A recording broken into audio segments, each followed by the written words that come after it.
Վերջին շաբաթներին Նիկոլ Փաշինյանը սկսել է յուրօրինակ առավոտյան արարողություն։ Ամեն օր կարճ տեսահոլովակ իր աշխատասենյակից տարբեր երգերի ներքո։ Առաջին հայացքից աննշան բան, պարզապես մի քանի վայրկյան, բայց ինչու է նա դա անում եւ նույնիսկ արտերկրում դառնում ծաղրի առարկա։ Հասկանանք միասին։ Եթերում հակափաստարկ։ Փաշինյանի այս տեսահոլովակների շարքը ոչ թե PR է, այլ փափուկ պրոպագանդա, քաղաքական հաղորդակցության այն ձևը, որը չի օգտագործում խոսք, բայց ձևավորում է զգացմունք։ Սա ցույց է տալիս, որ Փաշինյանը արդեն սկսել է նախընտրական խաղը, աշխատելով հատկապես երիտասարդների հուզական դաշտի վրա։ Նա ստեղծում է նորմալության ֆոն, որտեղ հասարակության լայն զանգվածները դադարում են քննարկել կառավարության որոշումները։ Մարդիկ պարզապես ընկալում են տրամադրությունը։ Տես հանգիստ է, ուրեմն ամեն ինչ կարգին է։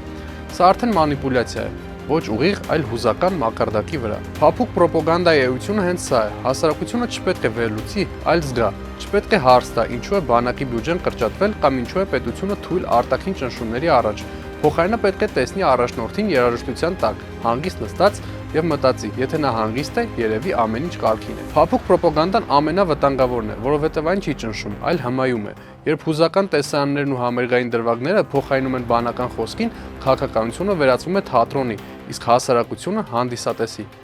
Նիկոլ Փաշինյանի վերջին տեսահոլովակը, որտեղ նա լուռ նստած է իր աշխատասենյակում, դարձել է համացանցային ֆենոմեն, սակայն արձագանքները հիմնականում ծաղրական են։ Արտասահմանյան մամուլն անգամ զարմանքով գրում է, թե ինչու է եղեգավալը նման բովանդակություն տարածում։ Պատասխանը պարզ է։ Սրանով նա ձևավորում է ոչ թե պատասխանատվություն, այլ կարեկցանքի մթնոլորտ։ Ասես ինքը զոհ է, ոչ թե որոշումների պատասխանատու։ Սա հենց այն է, ինչ կոչվում է փափուկ պրոպագանդա, երբ իշխանությունը չի համոզում փաստերով, այլ ներթափանցում է մարդկանց ենթագիտակցություն։ Երաժշտությամբ, դեմքի արտահայտությամբ, լրությամբ։ Եվ ամեն մարդ սկսում է հասկանալ այն, ինչ իրեն պետք է։ Երբ երկիրը խրված է անվտանգության, սոցիալական եւ քաղաքական ճգնաժամերի մեջ, բայց վարչապետը հրապարակում է տխուր, կիսաարտիստիկ տեսահոլովակ, դա այլևս ոչ թե հաղորդակցություն է, այլ իրականությունից փախուստ։ Եվ ամենավտանգավորն այն է, որ հասարակությունը սկսում է ընդունել դա որպես նորմալ։ Երբ առաջնորդը դիմում է ժողովրդին ոչ թե խոսքերով, այլ ներողություն խնդրող երգով, դա խոսում է ոչ թե անկեղծության, այլ իշխանության հոգեբանական ճգնաժամի մասին։ Եվ եթե սա նրա ուղերձն է հասարակությանը, ապա դա ոչ թե զղջում է, այլ հերթական փորձ մնալ իշխանության մեջ հույզերի հաշվին։ Դուք եք որոշելու տալու եք նրան այդ հնարավորությունը, թե ոչ։ Եթերում հակափաստարկ։